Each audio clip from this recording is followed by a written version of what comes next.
नमस्कार दोस्तों, स्वागत है आप सभी का अपना प्यारा सा यूट्यूब चैनल त्रिशांत अकेडमी में। जैसे कि आप देख रहे हैं कि इससे पहले आपको 2021-22 का प्रीवियस ईयर क्वेश्चन सॉल्व कराया गया था। अब हम बात करते हैं लूसेंट में जितने भी क्वेश्चंस आपके पूछे गए हैं बायोलॉजी से, वो सभी क्वेश्चंस को हम इस वीडियो के माध्यम से जानेंगे, जो काफ़ी इंपॉर्टेंट है। वीडियो को लास्ट तक देखिएगा अगर आपको अब की बार जेडी कांस्टेबल का एग्जाम क्वालिफाई करना है तो। चलिए देखिए, फर्स्ट क्वेश्चन आपके स्क्रीन के सामने है। फर्स्ट क्वेश्चन कह रहा है कि शरीर की सबसे बड़ी ग्रंथि कौन सी होती है। अब इसमें आप देख रहे हैं कि आपको 4 ग्रंथि का नाम दिया हुआ है और आपको देखना है कि इसमें से कौन सी ग्रंथि होगी जो सबसे बड़ी ग्रंथि होती है। तो ऑप्शन नंबर ए यहाँ पे आपका दिया हुआ है, लार ग्रंथि, थायराइड ग्रंथि, यकृत ग्रंथि या फिर आपका है अमाशय। तो आपके दिमाग में आ रहा होगा क्या थायराइड ग्रंथि हो सकती है या यकृत ग्रंथि हो सकती है। इन्हीं दोनों में आपका कंफ्यूजन बिल्कुल होगा। तो मैं आपको बता दूं कि इसका आंसर यकृत ग्रंथि है, जिसको हम इंग्लिश में लीवर के नाम से जानते हैं। थायराइड ग्रंथि भी आपकी लार्जेस्ट ग्रंथि होती है, लेकिन ये आपका इंडोक्राइन होता है, मतलब कि अंतःस्रावी ग्रंथि की बात की जाए तब आपका थायराइड है, नहीं तो आपका यकृत होगा। लार ग्रंथि आपके माउथ में प्रेजेंट होती है और अमाशय तो आप जानते ही हो। ठीक है, चलिए question number second. Question number second आपका कह रहा है कि मनुष्य में मादा जनन अंग से किस हार्मोन्स का श्रावण होता है। यहाँ पे मनुष्य में मादा जनन की बात की गई है। ठीक है, फीमेल कैंडिडेट्स की बात की गई कि फीमेल कैंडिडेट्स में जनन अंग से कौन सा हार्मोन श्रावित होता है। एस्ट्रोजन या फिर प्रोजेस्ट्रॉन या सभी कथन सत्य या फिर रिलैक्सिन। तो आपको याद रखना है कि जो मादा जनन होते हैं उनके अंग से जो हार्मोन श्रावित होता है वो रिलैक्सिन होता है। ठीक है, question number third.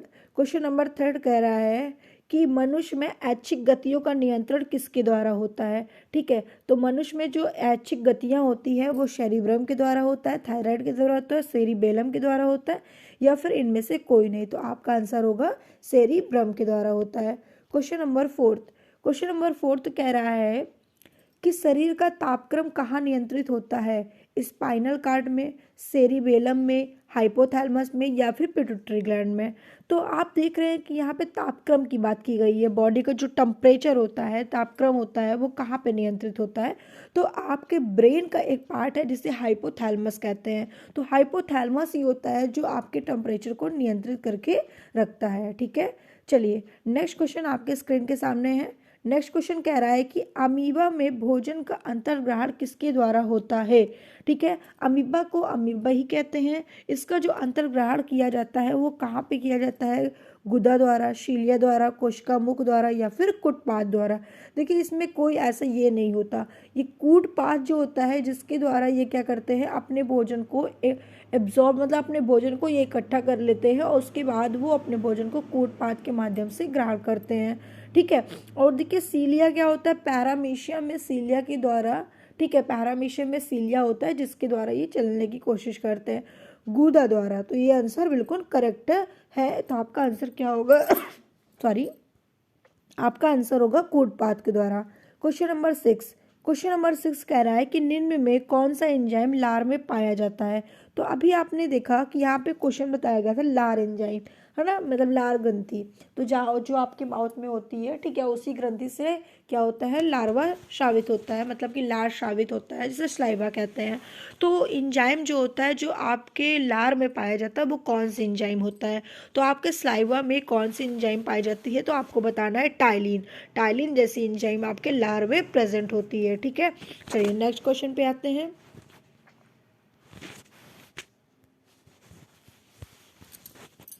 Next question यहाँ पे कह रहा है, क्वेश्चन नंबर 7, वह प्रक्रिया जिसके द्वारा मनुष्य श्वास ग्रहण करता है तथा छोड़ता है वो कौन सी प्रक्रिया होती है।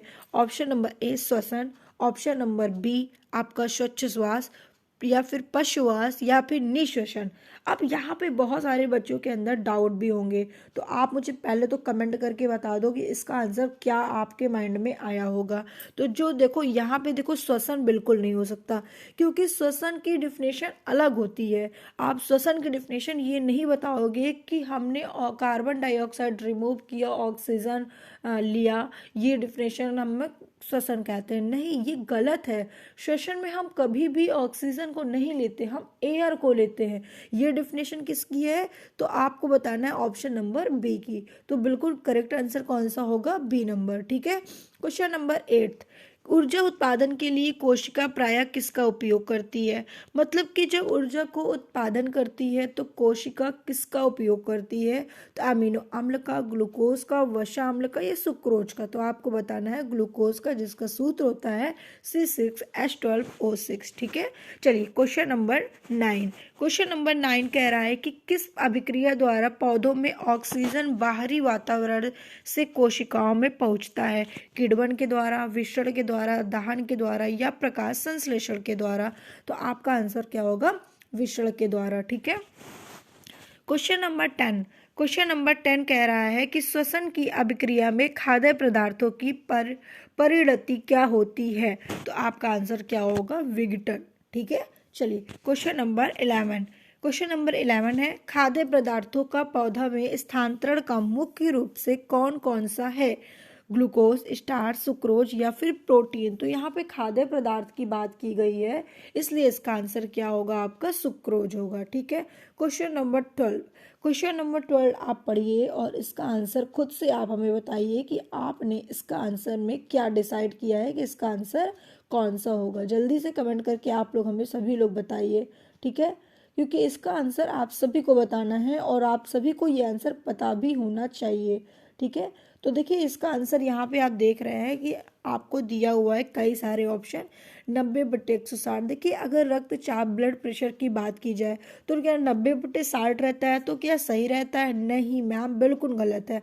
200/130 भी गलत है और 140/160 भी गलत है। तो क्या होना चाहिए? 120/80 होना चाहिए। ठीक है, चलिए क्वेश्चन नंबर 13। क्वेश्चन नंबर 13 है मनुष्य के मस्तिष्क की सबसे बाहरी झिल्ली को क्या कहा जाता है? देखिए यहाँ पे हम ब्रेन की बात कर रहे हैं। जो आपका ब्रेन होता है, ठीक है, उसकी जो बाहरी मतलब कि जो उसकी सबसे पहली आवरण होती है या कवरिंग होती है, ठीक है, या मेम्ब्रेन होती है, वो कौन सी होती है? तो ड्यूरामीटर होती है। ठीक है, ड्यूरामीटर होती है। पियामीटर जो आपकी होती है वो बीच में होती है। ठीक है, चलिए next question number 14। Question number 14 कह रहा है कि मनुष्य के सूंघने की क्षमता को नियंत्रित करता है। तो मनुष्य के सूंघने की जो क्षमता को नियंत्रित करता है वो क्या कहलाता है? तो आपका आंसर होगा घ्राणे द्विपली। ठीक है, चलिए क्वेश्चन नंबर 15। क्वेश्चन नंबर 15 बहुत ही अच्छा क्वेश्चन है। मनुष्य में बुद्धि एवं चतुराई का केंद्र है। अब देखिए ये आपके पास कितनी पावर है, कितनी थिंकिंग, सोचने की, समझने की है, कितना आपके पास माइंड है, कितना आप सोच सकते हो, कितनी जल्दी चीज़ों को अचीव कर सकते हो, याद हो जाता है, ये कि कौन ब्रेन का कौन सा पार्ट वाला करता है? तो आपको क्या बताना है? Answer cerebrum. ठीक है, तो आपका आंसर कौन सा होगा? सेरिब्रम होगा। Question number 16। क्वेश्चन नंबर 16 कह रहा है कि रक्त में ग्लूकोज की मात्रा नियंत्रित रहता है। तो जो ब्लड होता है, ब्लड में जो ग्लूकोज की मात्रा को कंट्रोल करता है, नियंत्रित करता है, वो कौन करता है? तो वो इंसुलिन करता है। ठीक है, इंसुलिन के कारण होता है। अगर इंसुलिन की कमी हो जाती है तो आपको मधुमेह जैसे रोग हो जाता है, जिसको आप डायबिटीज़ के नाम से जानते हो। तो ये मधुमेह तभी होगा जब इसमें इंसुलिन की कमी होगी। और इंसुलिन की कमी कब होगी? जब आपके बॉडी में, ठीक है, रक्त में ग्लूकोज की मात्रा कम हो जाएगी। ठीक है, ऑक्सीजन है क्या? ऑक्सीजन क्या है? देखो यहाँ पे अगर इस तरह का क्वेश्चन पूछता है तो लोग कंफ्यूज हो जाएंगे कि यार ऑक्सीजन तो एक गैस है। फिर कहेंगे यार ऑक्सीजन तो गैस के अलावा भी अगर हम बात करें तो ऑक्सीजन तो एक एलिमेंट्स है। ठीक है, तो ये ऑक्सीजन यहाँ पे ऑप्शन में दिया हुआ है, जो इसमें से कौन सा लगा है? हार्मोन्स तो हो नहीं सकता, कार्बोहाइड्रेट भी नहीं है, वसा भी नहीं है। तो आपको बता दिया जाए कि आपका जो ऑक्सीजन होता है वो एक एंजाइम होता है। तो आपका आंसर इसमें एंजाइम बिल्कुल करेक्ट हो जाएगा। Question number 18। जैव प्रक्रम के अंतर्गत कौन आता है? तो जैव प्रक्रम के अंतर्गत मतलब लाइव प्रोसेस। क्लास 10 का फर्स्ट चैप्टर आपने पढ़ा होगा, लाइव प्रोसेस किसे कहते हैं? तो लाइव प्रोसेस जो होता है जिसमें पोषण, उत्सर्जन, श्वसन, इन सभी के बिना लाइव प्रोसेस हमारा अधूरा है। तो इसका मतलब कि सभी होगा इसका आंसर। ठीक है, क्वेश्चन नंबर 19। क्वेश्चन नंबर 19 कह रहा है गोबर छत्ता किसके अंतर्गत आता है? तो आपको बता दें गोबर छत्ता की बात की जाए तो ये परजीवी, स्वपोषी, पर सरड़ी, ये गलत है। परजीवी हो ही नहीं सकता, क्योंकि आप जानते हो परजीवी किसे कहते हैं। स्वपोषी तो नामुमकिन ही नहीं है, क्योंकि स्वपोषी जो अपना भोजन स्वयं बनाते हैं। मृतजीवी जो होते हैं वही गोबर छत्ता के अंतर्गत आते हैं। ठीक है। Question number 20। क्वेश्चन नंबर 20 कह रहा है आपका कि वायुमंडल में सामान्यतः कार्बन डाइऑक्साइड पाया जाता है, मतलब कार्बन डाइऑक्साइड की कितनी मात्रा पाई जाती है। तो आपको क्या बताना है, 78% तो होगा नहीं, 21% तो मैम ऑक्सीजन है, 4% है ही नहीं है। ठीक है, और मैम नाइट्रोजन भी है। ठीक है, तो यहाँ पे बचा क्या आपका 0.03% कार्बन डाइऑक्साइड होगा। 21 नंबर, छाया में पनपने वाले पौधे को क्या कहते हैं। देखिए, जो छाया में पनपने वाले पौधे होते हैं उन्हें हम लोग कहते हैं सियोकाइट्स। तो इसका आंसर ऑप्शन नंबर सी होगा। ठीक है। उसके बाद क्वेश्चन नंबर 12। क्वेश्चन नंबर 12 है मनुष्य में मुख्य श्वसन अंग कहलाता है। अब देखिए, इन चारों में से अगर बात की जाए कि मनुष्य में श्वसन अंग में सबसे महत्वपूर्ण अंग कौन सा होता है, तो आपका आंसर होना चाहिए क्या, फेफड़ा। क्यों? क्योंकि लंग्स के बिना आप श्वसन नहीं कर सकते हो। ठीक है, तो इन चारों, वैसे तो ये चारों आपका बिल्कुल करेक्ट है, लेकिन अगर हम यहाँ पे अगर बात करें कि सबसे महत्वपूर्ण अंग कौन सा है, तो आपका आंसर होना चाहिए लंग्स, जिसको हम लोग फेफड़ा के नाम से जानते हैं। क्वेश्चन नंबर 23, निम्न में कौन सी बीमारी श्वसन तंत्र से संबंधित है। डायरिया, टीबी, निमोनिया, या फिर आपका आंसर होगा बी और सी दोनों। तो मतलब श्वसन तंत्र से संबंधित कौन कौन सा है, डायरिया भी होता है और टीबी भी होता है, जो श्वसन से ही संबंधित होता है। आपको अगर बहुत ज़्यादा खांसी आ रही है तो आपके सबसे पहले लंग्स में ही प्रॉब्लम क्रिएट होगा, और डायरिया जैसे डिसीज़ भी आपको यही लंग्स में लेगा। इसलिए इसका आंसर बी और सी, सॉरी डायरिया छोड़ दो, मैंने गलत बता दिया, डायरिया नहीं होगा, बी और सी, मतलब निमोनिया और टीबी जैसा रोग आपका बिल्कुल करेक्ट आंसर होगा श्वसन तंत्र से संबंधित। क्वेश्चन नंबर 24 कह रहा है आपका कि उच्च रक्तचाप की अवस्था को क्या कहा जाता है। मतलब कि जब आपका ब्लड हाई टेम्परेचर हो या हाई प्रेशर पे हो, टेम्परेचर नहीं हाई प्रेशर पे हो, तो उस स्टेज को हम क्या कहते हैं। तो आपको बताना है हाइपरटेंशन। देखिए, एक हाइपोटेंशन होता है, लेकिन यहाँ पे हाइपोटेंशन नहीं होगा, हाइपरटेंशन होगा। तो ऑप्शन नंबर सी आपका बिल्कुल करेक्ट है। ठीक है। क्वेश्चन नंबर 25 कह रहा है यहाँ पे कि मछली में उत्सर्जित पदार्थ कहलाता है, मतलब मछलियों में जो उत्सर्जित पदार्थ होता है वो क्या होता है, अमीनो अम्ल, यूरिक अम्ल, यूरिया या अमोनिया। तो आपका आंसर होना चाहिए कि जितने भी आपके वाटर वाले होते हैं वो सारे अमोनिया को रिमूव करते हैं। ठीक है, चलिए